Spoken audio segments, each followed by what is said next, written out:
이것은 민수기 1장 1절부터 4장 20절까지 이 대목의 뭡니까? 1장 1절에 4장 20절까지 그 모든 말씀의 주제이기도 하지만 사실은 민수기 전체, 민수기 1장부터 36장까지 전체 주제가 광야에서라는 주제입니다.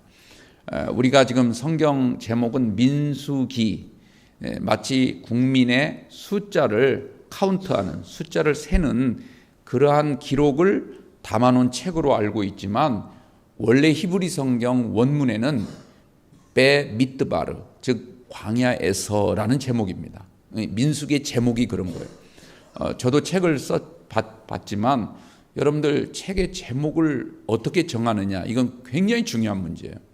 그 책을 한눈에 파악할 수 있는, 책의 내용뿐만 아니라 그 책의 성격을 한눈에 파악할 수 있는 그 주제, 그 단어를 제목으로 삼기 위해서 그게 쉬운 일이 아닙니다. 굉장히 힘든 일이에요. 그렇기 때문에 여러분들 이 미드바르, 베미드바르라고 하는 이 단어 하나만 우리가 잘 이해해도 민수기를 이해하는 데 굉장히 큰 도움이 된다는 것이죠. 그래서 오늘 1장 1절에 4절까지만 읽었지만 우리가 그 말씀을 통해서 내 삶의 광야가 어디인가, 이걸 먼저 좀 생각했으면 좋겠어요. 베라는 말은 뭐뭐 안에 있다, 이런 뜻입니다. 우리가 교회 안에 있다라든지 집 안에 있다라든지, 이걸 히브리 말로 베라고 해요. 그 다음에 미드바르라는 말은 광야라는 뜻입니다. 그런데 이 미드바르라는 단어를 조금 분석을 해보면, 분해를 해보면 두 개의 단어가 합쳐진 겁니다. 미라는 단어와 나바르라는 단어가 합쳐진 거예요. 미라는 단어는 무슨 뜻이냐면 어떠한 사람 또는 어떠한 사물 또는 어떠한 사건 또는 더 나아가서 어떠한 때와 장소, 이런 모든 것들을 포괄하는 그런 접두어가 미라는 단어예요. 미. 우리가 성경에 보면 미라는 단어가 앞에 붙어 있는 그런 단어가 많아요. 미스바라든지 미차바라든지 여러 가지 그런 단어들이 있어요. 미스베라는 단어도 있죠. 그런 의미를 가지고 있어요. 그 다음에 나바르란 말은 이게 굉장히 중요한 단어, 이 성경에서 굉장히 중요한 단어인데 그것은 하나님의 말씀입니다. 하나님의 말씀을 나바르. 나중에 이제 신명기 들어가면 신명기를 엘레 핫드바림이라고 하는데, 엘레라는 말은 지금부터 말하는 것은 이런 뜻이고, 핫드바림, 그 말씀이다, 그런 뜻이에요. 복수형으로 데바림 이렇게 되어 있습니다. 나바르란 말은 하나님 말씀인데, 그러면은 미드바르란 말을 합쳐보면 어떤 뜻입니까? 하나님의 말씀을 듣는 사람, 또는 하나님의 말씀을 들어야 되는 사건, 하나님의 말씀을 들어야 되는 때와 장소, 이런 의미예요. 근데 앞에 베라고 하는 또 전치사가 붙어 있어요. 그러니까 하나님의 말씀을 듣는 그 말씀 안에 있는 것을 말하는 거죠. 하나님의 말씀 안에 걸어가야 된다는 거예요. 그러니까 민수기는 단순히 숫자를 세는 그런 성경 말씀이 아니라, 숫자를 세는 것이 포함은 되어 있지만 그런 뜻이 아니라, 그런 그런 성경의 주제가 아니라 하나님의 말씀을 보고 따라가야 되는 길이라는 거죠. 그런데 이스라엘 백성들은 어떻게 했냐면 하나님의 말씀을 놓쳐버린 거예요. 하나님의 말씀보다는 자꾸 딴 것을 바라본 거예요. 여러분, 오늘 1장 1절이 다시 한번 보세요. 뭐라고 시작합니까? 이스라엘 자손이 애굽 땅에서 나온 후, 언제입니까? 둘째 해예요. 둘째. 첫 해가 아니에요. 둘째 해, 둘째 달, 첫째 날이라고 되어 있어요. 1년 1개월이 훅 지나갔어요. 여러분들, 애굽에서 나왔습니다. 홍해를 건넜어요. 홍해를 건너서 처음에 머무른 장소가 숫곳이라는 단어였어요. 숫곳. 하나님의 장막이라는 뜻이에요. 하나님이 그들에게 처소를 주신 거예요. 그전에는 어디 있었습니까? 애굽 사람들의 처소에 있었어요. 비록 벽돌로 짓고 기와로 지붕을 인 좋은 집이라 할지라도 거기는 노예 집이었습니다. 자기 집이 아니었어요. 종의 신분으로 그냥 살았던, 빌붙어 있었던 그런 집이었어요. 그러나 비록 초막이 있지만, 비록 엉성하게 나뭇가지로 짠, 여러분 광야에 뭐가 있겠습니까?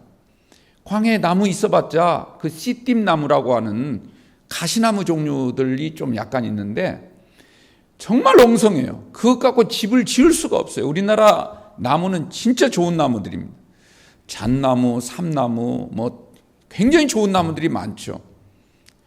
나중에 성전 지을 때 이스라엘에 나무가 없어가지고 어디서 가져옵니까? 저 레바논에서 백향목을 수입해 가지고 오잖아요. 그 정도로 이스라엘은 좋은 나무가 없어요.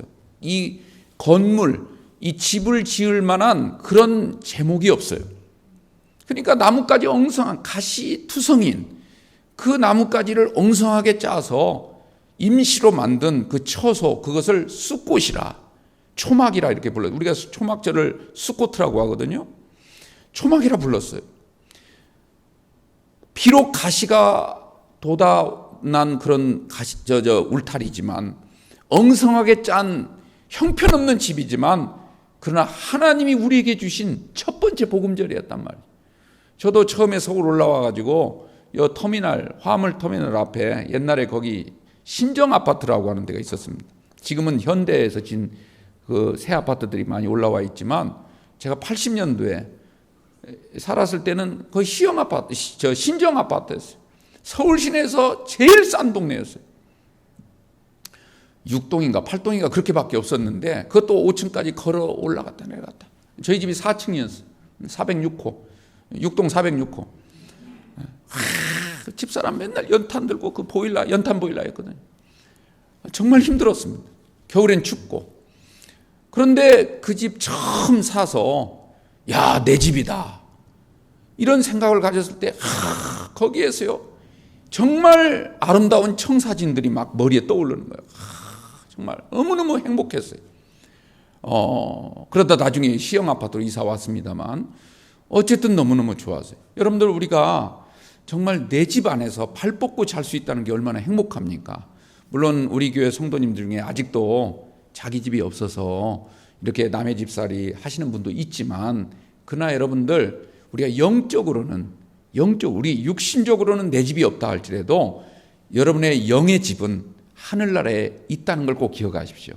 우리 주님이 우리를 위하여 멋지게 만들어 놓은 아름다운 처소가 있다는 사실을 기억하시고, 이 땅에서의 집에서도 행복하게 사셔야 되겠지만 우리의 영원한 집이 있음을 기억하시고 자유로운 자유시민으로서의 삶을 살아가시기를 주님의 이름으로 축원합니다. 자, 이스라엘 백성이 홍해를 건너서 숫곳에서 첫날 밤을 보낸 다음에 드디어 가나안 땅을 향하여 올라가기 시작합니다. 신명기 1장 말씀을 보면 숫곳, 이 홍해를 건너서 세렛 신화를 지내서 가나안 땅까지 갈 때 그 시일이 걸리는 기간이 10하루길이라고 되어 있어요. 10하루면 갈 수 있는 짧은 길이었다는 거죠. 그것도 수백만의 인구가 동시에 움직이는 게 좀 어렵겠습니까?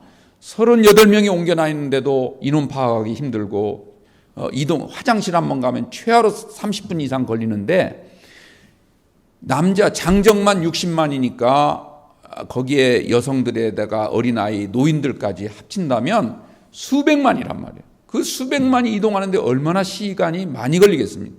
그럼에도 불구하고 10하루길밖에 되지 않는 짧은 그런 거리였는데, 그런데 오늘 본문을 보면 1년이 훅 지나가고 또 한 달이 훅 지나간 그 다음 날 하나님이 모세를 불러서 회막에서 말씀을 주시는 그런 내용으로부터 민수기가 시작이 돼요. 왜 그랬을까요? 10하루면 갈 수 있는데 왜 1년 남짓을 이렇게 머물러야 했을까? 그 이유가 무엇일까? 우리는 그 이유에 대해서 다양한 그 이유를 우리가 말씀드릴 수 있는데, 가장 중요한 게 뭡니까? 바로 금송아지 사건이었던 거죠. 출애굽기 32장에 나오는, 하나님이 말씀을 계명을 주시기 위해서 모세를 불러다 놓고 40일 동안을 이제 준비토록 했는데, 이스라엘 백성들은 밑에서 그냥 금송아지 우상 만들어 놓고 거기서 흥청망청 술 취해가지고 떠들고 우상 섬기면서 그 모습을 보시고 하나님이 뺑뺑이를 돌리신 거예요. 뺑뺑이를. 그런데다 또 가네스 바네아에 가서는 어떻게 했습니까? 그건 아직 민수기에 1장에 나오지도 않아요. 그건 13장에 나오는 얘기거든요. 40일 동안 가나안 땅 탐지하고 와서 우리 못 갑니다. 10명이 반대하는 바람에 어떻게 됐습니까? 40년 동안을 또 광야 생활을 할 수밖에 없는 그런 상황에 놓이게 됐다는 거예요. 여러분들, 우리가 인생을 살아갈 때 정말 하나님 은혜 가운데 기쁘고 즐겁게 행복하게 살아가려면 말씀을 바라봐야 된다는 거죠. 말씀 안에 있어야 돼요. 베 미트바르, 광야 안에 있어야 된다. 이 말은 여러분, 광야는 아무것도 없는 곳입니다. 그런데 아무것도 없기에 사람들은 보는 걸 더 추구하는 거예요. 참 사람이라는 존재는요, 희한한 존재예요. 여러분들, 광야 사막 같은 데 가보면 신기루라고 하는 게 있습니다. 저 앞에 분명히 물이 있는 것 같아요. 근데 막 달려가 보면 물이 없어요. 그래서 그 신기루를 쫓아가다 보면 어떻게 됩니까? 결국은 목이 타서 거기서 그냥 죽고 마는 거예요. 쓰러져서 물 한 모금 마시지 못해서 죽고 마는 거란 말이죠.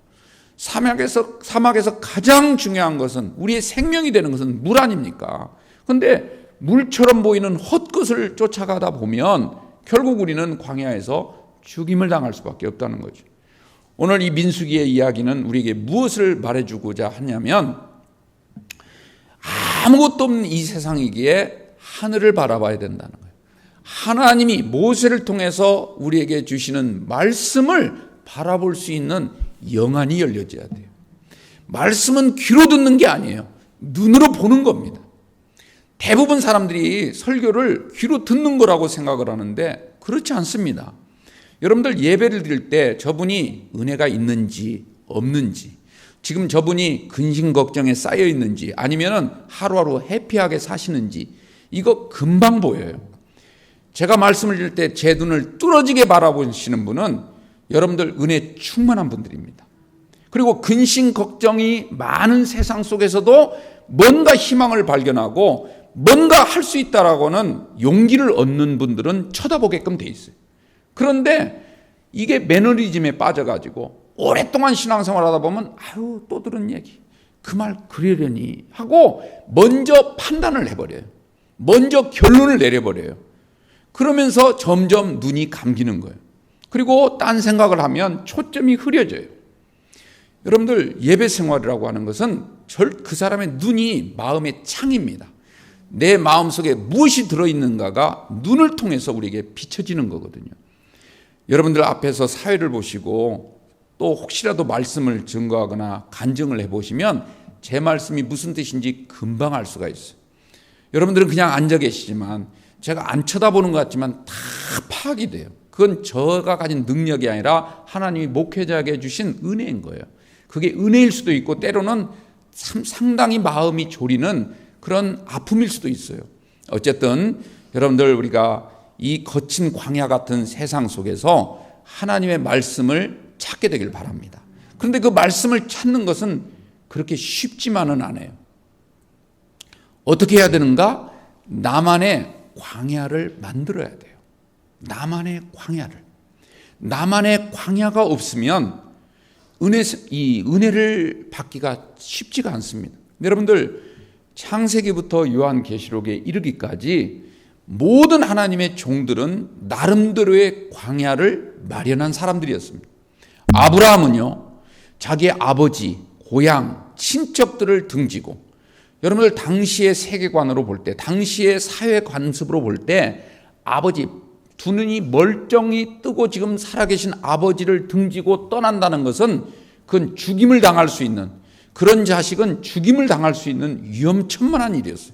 그럼에도 불구하고 아브라함은 나만의 광야가 어딜까? 하나님이 보여주신 그 땅, 하나님이 지시하시는 가나안 땅, 그곳에 하나님의 제단을 쌓고 그곳을 나의 광야로 삼았던 분이 아브라함이었습니다.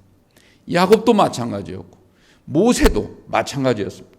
늘 하나님의 산에 올라가서 기도하고 하나님께서 오늘 무슨 말씀을 나에게 주실지, 그래서 나중에 예수님이 변화산에 올라가셨을 때는 모세와 엘리야와 함께 토론하시는 그런 장면을 베드로와 야고보와 요한에게 보여주시면서 너희들의 광야를 만들라, 이런 암묵적인 지시를 하신 거예요.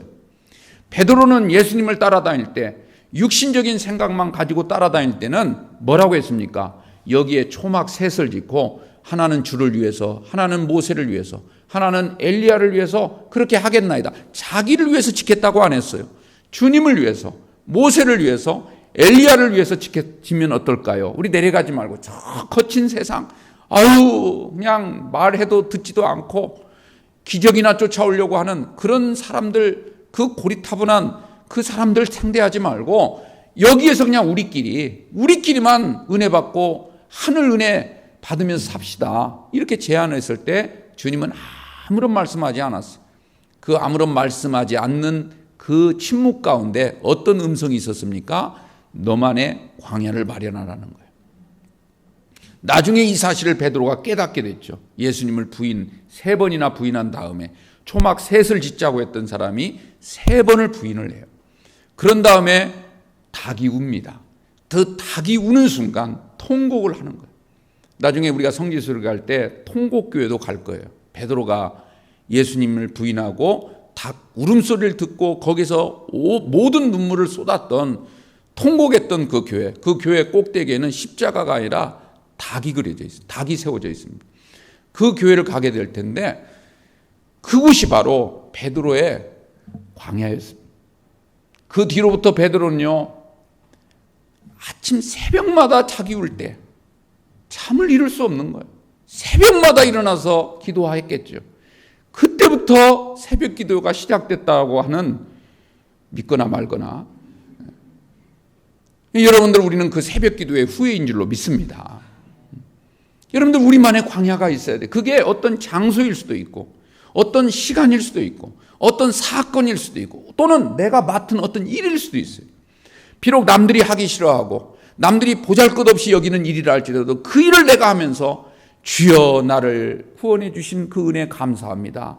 그 자리에서 그 일을 하면서 강대상을 닦으면서 화장실을 청소하면서 운전을 해가면서 교회 학교애들을 가르치면서 성가대의 노래를 부르면서 하나님, 나 같은 죄인이 어떻게 거룩하신 하나님의 이름을 찬송할 수 있고 이 아름다운 성도들을 모시고 다닐 수 있는가, 이 생각을 하면서 그 일을 하면서 하나님의 음성에 귀를 기울이는 그런 분이 계신다면 바로 그 일이 그분에게 있어서 광야가 된다, 이런 말씀이죠. 여러분들, 이런 은혜를 회복하시기를 주님의 이름으로 축원합니다.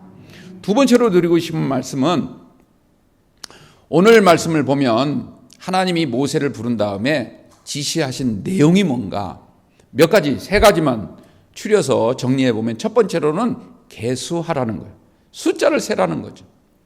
어떤 사람을 숫자합니까? 다 세라는 게 아니라 싸움에 나갈 만한 건강한 청년들의 숫자를 세라, 이렇게 말씀을 하십니다. 숫자 세는 게 중요해요. 그래서 그러니까 20세부터 이 싸움에 능히 할 수 있는, 싸움을 능히 감당할 수 있는 그런 젊은이들, 이런 사람들의 숫자를 세라는 거예요. 그 다음에 두 번째 명령은 뭐냐면, 진영을 짜는데 그 진영, 아무 곳에다가 자기의 천막, 텐트를 칠 것이 아니라 다 지파별대로, 또 지파 내에서도 각 가문대로 그 쳐야 되는, 텐트를 쳐야 되는 장소와 위치가 그걸 정해 주십니다. 그걸 이제 자세한 내용은 여러분들 성경을 읽어보시면 남쪽에 3개 지파, 북쪽에 3개 지파, 또 동쪽에 3개 지파, 서쪽에 3개 지파, 그래서 동서남북으로 이렇게 진영을 짜도록 그걸 명령을 하세요. 또 하나 명령은 뭐냐면, 이제 하나님의 구름 기둥이 일어나서 이동을 하라는 명령이 떨어졌을 때 행군을 해갈 때 어떤 순서로 행할 것인가, 지파별대로 그 순서를 정해줍니다. 어떤 지파는 맨 앞에 나갈 수 있겠죠. 어떤 지파는 맨 후미에 처질 수도 있을 거예요. 그런데 우리는 보통 여행할 때 어떻게 합니까? 그냥 친한 사람들끼리 같이 붙어서 3, 4, 5 짝을 이루면서 가지요. 근데 그러지 말라는 거죠. 다 하나님이 정해진 순서에 따라 가도록 그렇게 지정을 해 주십니다. 여러분들, 이 말씀은 무슨 의미가 있을까요? 왜 하나님은 그렇게 명령을 하셨을까? 여러분들, 이 싸움은 지금 이스라엘 사람들이 광야에 나와서 가나안 땅까지 들어가는 이 과정 가운데서 치러야 될 싸움, 전쟁은 단순한 육신의 전쟁이 아니라 영적인 전쟁이라는 사실을 우리에게 일깨워주고 있는 말씀입니다. 다시 말하자면 진영을 짤 때 동서남북 세 지파씩 12지파가 동서남북을 이루라는 말씀은 회막을 중심으로 살아야 된다는 것을 우리에게 가르쳐주고 있어요. 회막을 중심으로 산다는 말은 다른 말로 얘기한다면 하나님의 언약궤, 즉 말씀을 중심으로 살아야 된다는 것이죠. 그리고 모든 지파는 각자의 위치와 질서가 있다는 사실을 우리에게 일깨워주고 있습니다. 그러니까 우리가 똑같이 하나님을 믿고는 있지만 우리는 계급에 따라 신분이 높낮이가 결정되는 것이 아니라 하나님이 우리에게 정해주신 은사에 따라서 우리가 해야 될 일과 위치가 따로 정해져 있다는 거예요. 그러니까 여러분들 그것을 우리가 존중히 여겨야 된다는 거죠. 그래서 이 모든 것들을 잘 정리해 보면 거기 몇 가지 의미를 우리가 찾을 수가 있습니다. 그 첫째는 뭐냐면 이 모든, 그러니까 진영을 짜는 거나 계수하는 거나 행군할 때의 순서를 짜는 것은 절대적인 하나님의 말씀, 하나님의 말씀에 대한 절대적인 순종, 이게 바로 하나님을 경외하는 것과 이어지도록 되어 있다는 것이죠. 우리가 하나님을 믿고 하나님을 경외한다 하면서도 하나님의 말씀을 따르지 아니하고 내 생각, 내 주장을 앞세운다면 그것은 하나님을 섬기는 것이 아니죠. 그건 하나님을 자기 종처럼 부린다. 좀 심하게 말씀을 드리자면 그렇습니다. 우리가 하나님을 정말 믿고 하나님을 경외한다면 하나님의 말씀을 모든 삶에 우선해 두시기를 주님의 이름으로 축원합니다. 두 번째 또 하나 중요한 사실은 계수를 하는 것, 그 다음에 진영을 짜는 것, 행군을 하는 것, 이걸 통해서 우리에게 주시고자 하시는 하나님의 뜻은 뭐냐면 너희들끼리 서로 상호간에 협력을 잘 해야 된다는 거예요. 나와 위치가 다르다고, 나와 방향이 다르다고 남이 아니라는 겁니다. 동서남북을 다 둘러싸였다고 해서 여러분들 둘러싸고 있는데 한쪽이 뚫려보세요. 나머지가 얼마나 위태로워지겠습니까? 그러니까 저쪽이 잘 지켜주는 것은 내가 지키는 것과 똑같은 그런 지금 역할을 수행하고 있다는 사실을 우리는 늘 기억해야 됩니다. 그러니까 다른 사람이 잘 지킬 수 있도록 그 일을 잘 감당할 수 있도록 우리가 서로 상호간에 협력을 해줘야 되는 거예요. 지금은 좀 덜합니다만 제가 처음에 신앙생활을 했을 때 참 이해가 되지 않는 부분들이 있었어요. 그게 하나가 뭐냐면 이제 옛날 얘기예요. 옛날 얘기. 지금도 그런 분이 있을지도 모르겠어요. 근데 교회 이제 큰 교회 말고 이제 우리 교회처럼 이만한 교회에 저 그런 교회 다녔거든요. 그러면 이제 새로운 사람이 한 명 와요. 새 신자가. 그건 이렇게 유심히 봅니다. 전부 봐요. 유심히 봐요. 말은 안 하지만 유심히 봐요. 저분이 진짜 신앙생활 잘하는가? 어떤 열심이 있는가? 내 말을 고분고분 들을 것 같은가? 이런 것들을 좀 봐요. 다 나름대로 탐색을 하기 시작해요. 심리학적으로 누구나 그렇게 하게끔 돼 있어요. 이게 잘못됐다는 게 아니에요. 그런데 그분이 조금 괜찮아 보이잖아요. 조금 괜찮아 보이잖아. 그러면 어떤 사태가 터지냐면 성가대원은 성가대로 끌어들이려고 하고 교회학교 교사는 교사로서 끌어들이려고 합니다. 어떻게든지 저분을 끌어들이려고 해요. 자기가 속해 있는 그곳으로. 근데 좀 마음에 안 들면 어떻게든 올까 봐. 우리는 더 이상 이놈 필요 없어요. 라든지 이런 일들이 벌어져요. 여러분들 그러면 이제 목사가 고민에 빠져요. 왜냐하면 그걸 목사한테 미리 얘기를 하면 목사도 유심히 보죠. 누구보다도 유심히 볼 거 아니겠습니까? 그러면 이분에게는 이런 은사가 있구나. 이분은 다 이것저것 다 할 수 있지만 그러나 교회를 위해서 이곳이 더 먼저 우선적으로 필요하겠구나. 이런 걸 잘 판단할 수 있는 사람은 어쨌든 목사 아닙니까? 그런데 목사를 거치지 아니하고 서로가 땡겨오려고 하는 거예요. 그러다 보면 같은 공간에서 같은 시간대 같이 일을 할 수는 없잖아요. 그러다 보면 어느 한 곳에만 해야 되는데 그리고 어떤 한 사람이 여러 군데 하는 것도 바람직하지가 않습니다.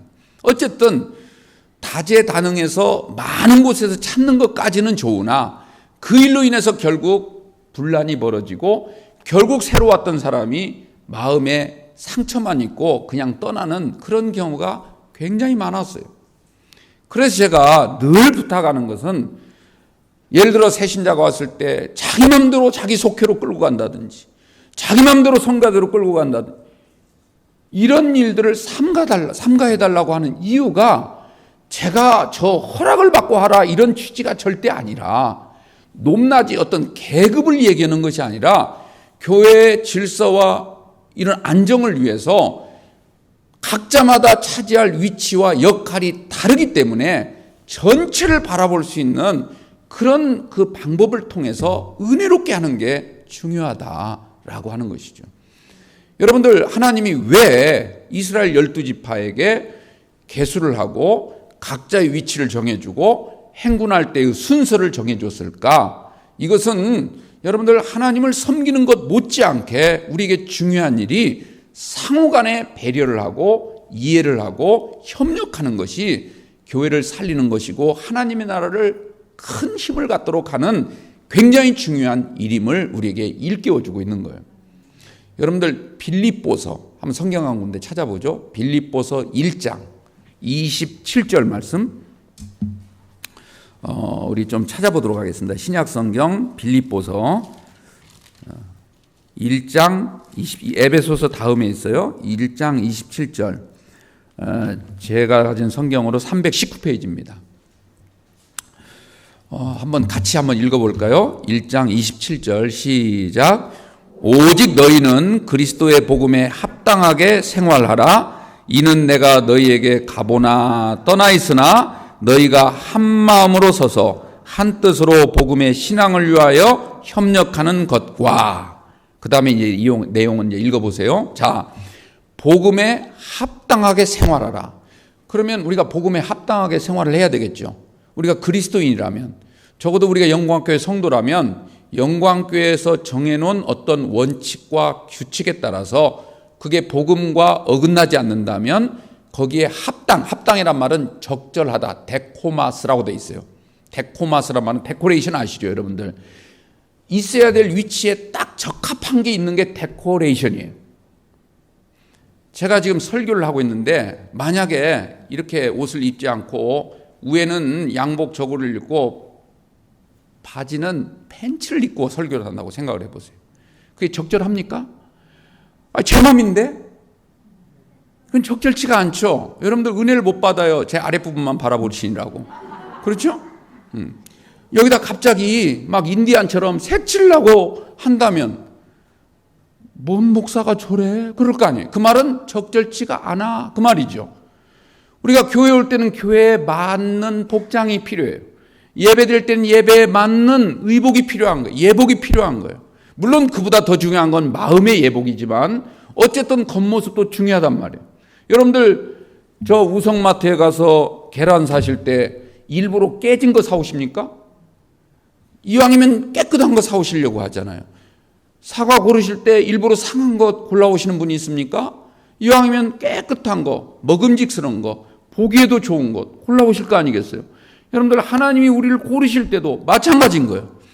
데코레이션, 적절한 걸 하나님이 원하시는 거예요. 근데 그 적절하는 것이 왜 어렵냐면 사람마다 기준이 달라요. 적절한 기준이 달라요.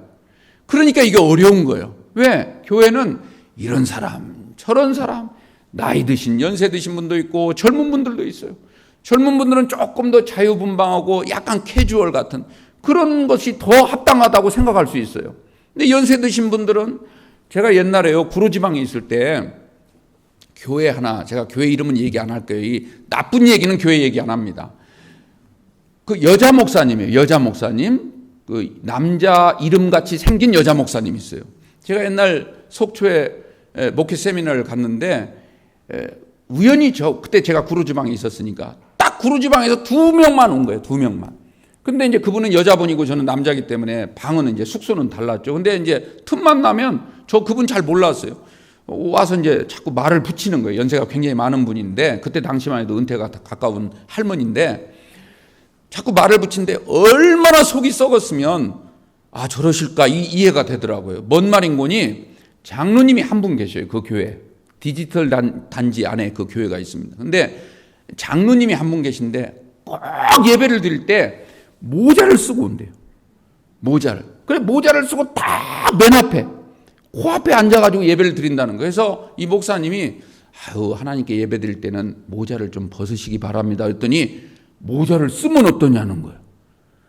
성경에 모자를 쓰고 써라 입으라 이런 게 없잖아요. 그래서 아유 그래도 하나님께 이 높으신 하나님께 예배를 때는 모자를 벗는 게 예입니다. 이렇게 얘기했더니 그 장로님이 하시는 얘기가 뭐라고 하는 거니? 아유 목사님은 옛날 사극도 안 보셨어요? 사극 보세요. 임금 앞에서 모자 벗고 나오는 신하가 어디 있습니까? 다 사모관대를 차려입고 나와서 모자를 쓰고 오는 게 예법이지. 그러니까 이분은 조선시대의 마인드 그 모양이 하나님께 그게 예배드리는 모습이라고 생각을, 그게 적절하다고 생각을 한 거예요. 그래서 저는 모자를 쓰고 오시든 그냥 오시든 뭐 대머리채 오시든 아무 저는 트집 잡지 않잖아요. 오시기만 하면 얼마나 감사해요. 여러분들 모자를 쓰고 오셔도 괜찮고요. 비키니를 입고 오셔도 돼요. 여기가 뭐 해수욕장이려니 하고 뭐 새 예루살렘 가도 거기에 무슨 강가가 흐른다던데 무슨 뭐 비치가 없겠습니까? 괜찮아요. 중요한 것은 우리의 마음이 더 중요한 거죠. 그러나 우리가 많은 사람들이 봤을 때 아유 전번 저건 아닌데 이것은 적절함에서 벗어나는 거죠. 이런 적절함을 우리가 잘 유지하는 게 중요해요. 그래서 복음에 합당하게 생활하라. 그런데 바울이 말하는 복음에 합당한 생활은 뭐냐? 그 다음 뭐라고 되어 있습니까? 방금 우리가 27절 그 다음 나오죠. 이는 내가 너희에게 가보나 너희에게 있든지 없든지 내가 보든지 안 보든지 내가 너희와 함께 있든지 아니 잠깐 어디 떠나 있든지 너희가 한 마음으로 서 있는 것이 중요하다는 거예요. 한 마음으로. 여기서 한 마음으로 서 있다는 말은 무슨 뜻이냐면 여러분들 이게 시간이 조금 걸리지만 간단하게 제가 좀 요약을 해볼게요. 옛날에는 이 군인들이 전쟁을 할 때요 싸우는 방식이 여러 가지가 있겠죠. 근데 공통적인 방법이 하나 있습니다. 이제 보병들이 가서 직접 이제 칼과 창을 부딪히고 방패를 들고 나와 싸울 때는요 진영을 먼저 짜요. 마음대로 막 나가서 싸우는 게 아니라 장수가 명령을 내릴 때까지 딱 진영을 갖춥니다. 특히 수비할 때 진영은 굉장히 중요해요. 그래서 쫙 일자로 서요. 일자로 몇 줄을 서요. 그런 다음에 서로 방패를 앞에 딱 놓고요. 이 방패를 그냥 혼자 들고 있으면 자기 방패를 혼자 이렇게 들고 있고 한쪽에는 창을 들고 있을 거 아니겠어요? 그러면 적들이 와서 확 부딪히면 뒤로 홀라당 넘어가 버리고 말이에요. 그러면 진영이 뚫려 버리는 거예요. 그러니까 이게 뚫리지 않도록 하기 위해서 어떻게 하냐면 쫙 일렬로 서가지고 방패를 한 손에 듣고 한 손은 창을 들잖아요. 이 창을 든 손을 옆에 사람 방패 든 사람의 이 팔뚝에 딱 팔짱을 끼는 거예요. 그러면 어떻게 되겠습니까? 실이 마치 엉켜져 있는 것처럼 딱 힘이 더 버티는 힘이 세겠죠. 근데 그 중에 한 사람만 만약에 그걸 팔짱을 안 하고 있으면 그쪽이 휙 뚫려버린단 말이에요. 그러면 진영 전체가 다 깨져버리고 결국은 싸움에서 패할 수밖에 없는 거예요. 여기서 한 마음으로 서라. 옛날 성경 보면 일심으로 서라. 똑같은 말이죠. 이 말은 그런 뜻이에요. 여러분들 이 말이 무슨 말입니까? 우리 교회 성도들이 뭐 100명이라고 칩시다. 100명이 서로 팔짱을 끼듯 나와 네가 남이 아니라 우리는 같이 얽혀져 있는 같이 짜여져 있는 직물처럼 이렇게 서로 팔짱을 끼고 든든히 서 있어야 이게 대적들의 공격을 막아낼 수 있다는 거죠. 그렇기 때문에 어느 한쪽만 무너지면 어느 한 사람만 무너지면 내 생명도 내가 아무리 잘해도 그 뚫어진 이 방어벽이 뚫어진 걸 통해서 우리 전체가 다 패망할 수밖에 없다는 그런 생각을 가져야 된다는 거예요. 교회가 그런 곳이에요. 영적으로 그런 곳이에요. 그래서 우리는 영적으로 팔짱을 껴야 돼요. 그러니까 비록 저 사람과 내가 다른 사람이고 나와 아무런 상관없는 것처럼 그런 삶을 살아가고 있지만 적어도 교회에서만큼은 적어도 우리가 하나님 앞에서만큼은 적어도 우리가 예배드리고 교회에서 봉사할 때만큼은 서로 마치 잘 짜여진 시줄과 날줄로 짜여진 직물처럼 하나의 천이 되어지는 것, 이게 대단히 중요하다는 겁니다. 이게 서로 상호간에 협력하는 거예요. 저 사람을 위한 것이 나를 위한 것이고 저 사람이 사는 것이 내가 사는 길이라는 거죠. 이런 공동 운명체, 같은 신앙의 울타리에서 우리가 같은 하나님을 섬기고 같이 나아가야 되고 같이 살아가야 되는 그런 운명 공동체임을 우리가 알 때 어떻게 하겠습니까? 어떤 한 사람이 어려움에 처하거나 심한 질병에 지금 허덕이고 있으면 그분을 살리기 위해서 모든 성도가 다 일심으로 서서 합력하여 중보기도를 드리는 게 이게 살아있는 교회고 이게 건강한 교회고 이게 힘 있는 교회고, 힘 있는 교회는 숫자가 많은 게 힘 있는 교회가 아니라 아무리 숫자가 적어도 서로 나와 남이 없는, 벽이 없는, 그래서 초대교회 사도행전 4장 말씀처럼 서로의 필요를 따라 공급해주고 서로가 서로를 위로해주고 자기 것이라 하는 자가 없는, 내 것인데도 불구하고 내 것이라고 주장하지 않는 그런 공동체로 나아갈 때 그런 교회가 비록 작은 교회라 할지라도 어마어마한 하늘의 능력이 임하게 되는 삶을 살게 되는 줄로 믿습니다. 그러한 우리 교회가 될 수 있도록 오늘 계수하라, 행군을 할 때 이런 순서로 하라, 진영을 짤 때는 너희의 위치를 지키라, 이 말씀의 의미를 잘 새겨 들으시기를 주님의 이름으로 축원합니다. 끝으로 하나만 말씀드리고 마칠게요. 오늘 본문 읽지는 않았지만 레위인들은 그 숫자 카운터, 이 계수하는 데서 빠집니다. 왜냐하면 레위인들에게는 특별한 직무를 주셨어요. 근데 여러분들 이제 간혹 이제 우리 성도님들이 오해하시는 게 있어요. 예를 들어 내가 성가대를 한다 또는 교회학교 교사를 한다 그러면 우리는 레위인들이야, 영적으로 레이지파야, 이렇게 이제 생각을 하시는 분이 있어요. 저는 그런 생각하시는 분들을 그냥 내버려둬요. 왜냐하면 그런 마음으로 또 봉사하는 것도 괜찮죠. 그래서 딱히 이렇게 그게 문제가 있다 이렇게 지적하지는 않는데, 다만 여러분들이 좀 알아두셔야 될 것은 레위인들이 하나님이 레위인들의 숫자를 세지 말고 그들은 따로 이렇게 카운트하라고 한 이유가 뭘까? 이것은 하나님의 봉사의 직을 맡기기 위함입니다. 하나님을 섬기는 일에 많은 허드렛 일이 필요해요.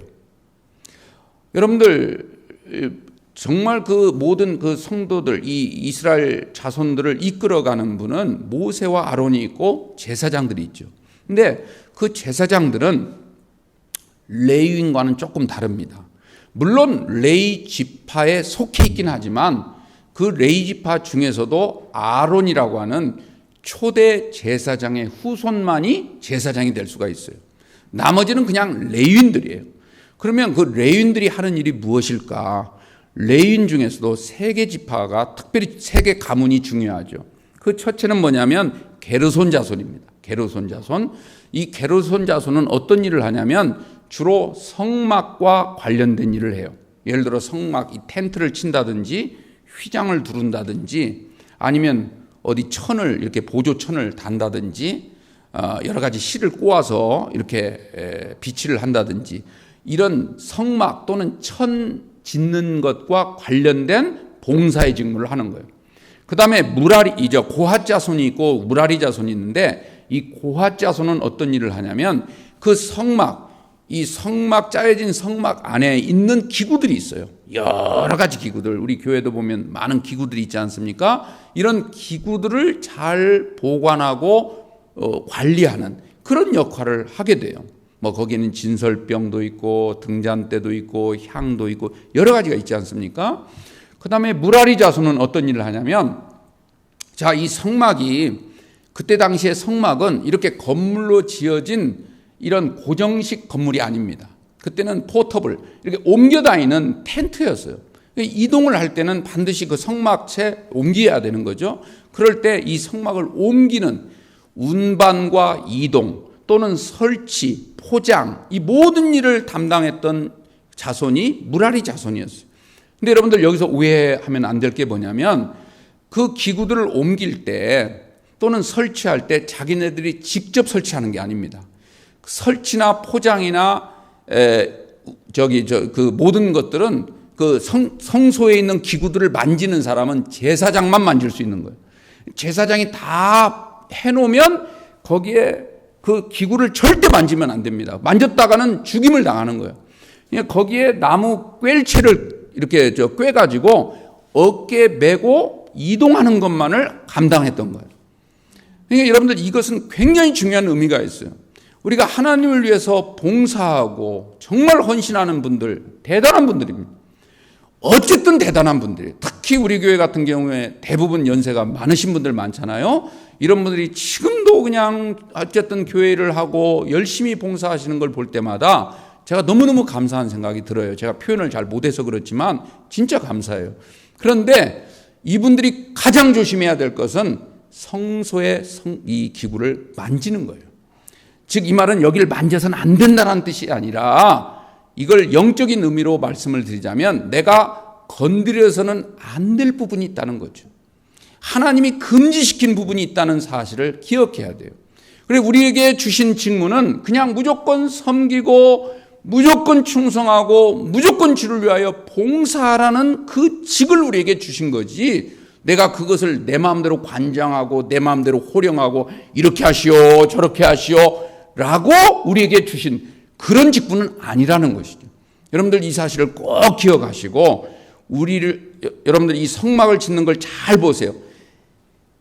자신들이 직접 하는 것이 아니라 하나님이 하신다는 사실을 우리에게 일깨워 주기 위해서 오늘 이 레위인들을 특별히 따로 세우시고 그들을 카운트하시고 그들에게 그런 직무를 주셨다는 사실을 우리가 꼭 기억하시고, 그래야 우리가 이 광야를 정말 하나님의 은혜 가운데 평탄하게, 그리고 우리의 최종 목적지 가나안 땅, 영적인 가나안 땅, 즉 하늘나라에 갈 때까지 정말 안전한 가운데 하나님의 보호하심을 받고 나아갈 수 있는 그런 은혜가 임하게 될 줄로 믿습니다.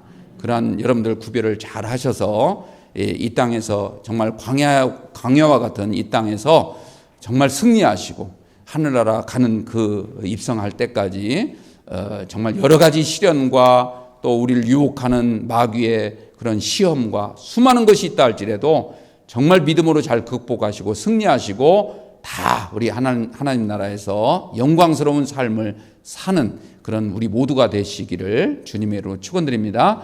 기도하겠습니다. 하나님 아버지 감사합니다. 저희들을 사랑하사 이런